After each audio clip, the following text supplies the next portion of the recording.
All right, so now we're going to start looking at looping through our code. In other words, we're going to, let me just show you an example. Remember when we did this code last video where we had the computer pick a number between 1 and 10, and then the computer asked us what was our guess. So it generally, it randomized a number and we put it in a variable. I'm going to make, oh, did you choose 4? It said nope. But this time it's asking me, do I want to play again? And so I'm going to say, put Y for yes. I want to do it again. So it's looping through that same set of code and asking me the same series of questions again and again. 7, nope, want to play again. Yep. And it's going to continue to repeat the same code until I end up, I'm not a very good guesser apparently, so I don't know what the number was. I'll try 4 again. Nope. So I'm not guessing the number, and I've had enough fun, so I'm going to put N to get out of the loop, and then the code ends. So we're going to see how we create this looping structure. And then we'll add it to our random game in the next video. So let's at least start looking at how to create loops and the different ways that we can make that happen. Okay, so the first thing I'm going to do is show you the structure of the loop. It's very similar to the structure of the for loop that we've done before, the for decision that we did before, remember? Not for, excuse me, the if-else statements. So we said something like if, and then we made a condition, x, whatever, x is less than 5, whatever the condition was, and then we did a colon, and then any subsequent lines that we wanted to run, if that condition was true, we'd put down on the next line, print whatever it was, and print whatever. There we go. And everything that's then indented would be run if this condition is true. Well, the while, it's called the while loop. And so the idea is that instead of if, I'm going to put the while. So while a condition is true, similar to the if statement, while a condition is true, do the lines that are indented. So it'll continue to do these lines until this condition is no longer true. So let's see an example of that. The first thing I'm going to do is I'm going to create, let's just look at this particular example.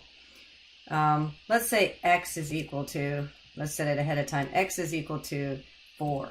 Okay, so what will happen is, and I'm even going to change print whatever to x. So what will happen is,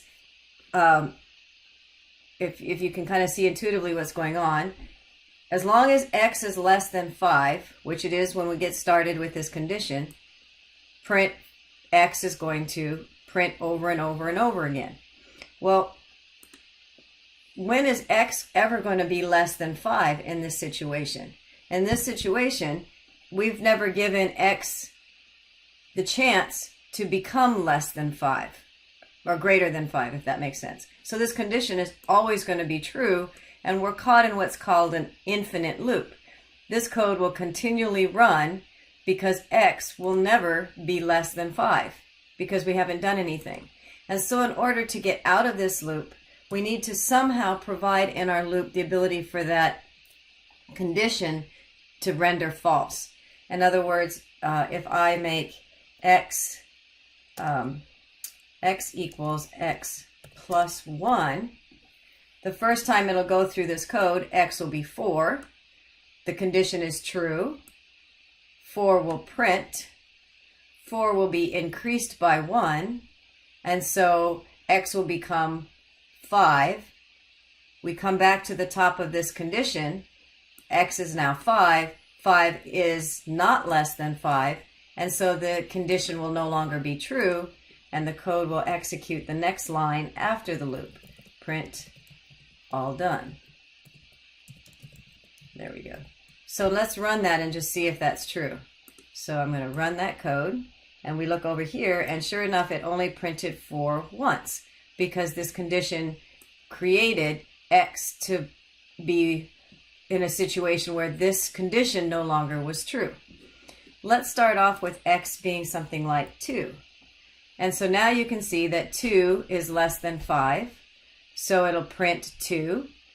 2 gets increased by 1. So the next time we'll come back to the top of the loop. This gets evaluated. Now x is 3 is less than 5. So that's true. So 3 will print. 3 gets incremented by 1. So now x is 4 when we come back to the top of the loop. 4 is less than 5. That's true. This condition will go again. X will be printed as 4. 4 plus 1 is 5. We come back to the top of the loop. 5 is no longer less than 5. And so we will print all done. So let's run that. Run. And we'll see it in play. 2, 3, 4, all done. So this idea of looping, we call it a while loop. While this condition is true, do these lines of code. And then continue to loop through this construct over and over again until this condition is no longer true. This particular way that we've exited out of here is a counter control. We call it a counter control. I'll put a counter controlled loop, LED, because we have exited this loop, or we've created a situation where we just keep counting over and over again, and then once that condition, we just keep increasing or somehow keep track of it's a counter. Count how many times we're in this loop kind of thing. So let's see, let's do a similar situation. So I'm going to, instead of X, I'm going to call this counter. I'm going to set counter at 0 to start with. And remember, you have to set a value ahead of time, because otherwise I have to make this condition true at least once, or false at least, true, excuse me, at least once, so that it'll go into the loop. So in other words, if counter was set to 6, we're never going to go into this loop, right? If I don't set counter at all, let's say I forget to do that, and I run this code, well, let's just see what happens. So print counter, and then I'm going to make counter equal counter. Okay, so in essence, I've done the same thing, but I'm going to get an error here because if you see over here, it says counter is not defined because I've never given counter a value. So let's just set counter equal to, let's say 0. So now can you see how many times it's going to run? It's going to run 5 times. 0, let's just run it so you can see it. 0, 1, 2, 3, 4. Got up to 4, but it ran 5 times because 0 was 1. The first X was 0. Okay? So as soon as counter became 5, this evaluated to false, and we exited out of the block and did the next line of code. So let's see another example. So that's counter controlled. There's also, the book calls it sentinel, setting a sentinel. It's also called a flag. So let's see how that works. All right, so this time I'm going to set a variable that I'm going to call, well, I'll just call it a flag, just since I've already said that that's what it was. And I'm going to call this one, let's see, I'm going to say flag is false. Oops, okay. So my condition will be as long as flag is equal to false, print this flag is false. Okay, and then I need to set flag to something so I don't get stuck in an infinite loop. So I'm going to say flag is equal to true. Okay, so remember the double equal sign. So I'm saying compare these two. And so it's not an assignment, it's a comparison. So while flag is equal to false, while flag is false, now this is a Boolean. It's true or false. There's no other values for a Boolean. And notice that I capitalized the F or the T. That's Python's understanding of how true and false works. In other words, if I made this lowercase, Python would not understand that's a true or false value. Now it's thinking it's just a variable. So I'll make it true. So now let's run this and see what happens. So run. Oh, missing parentheses. Oh, right. Forgot to put the parentheses. There we go. Thank you for telling me, Python. There we go. Run.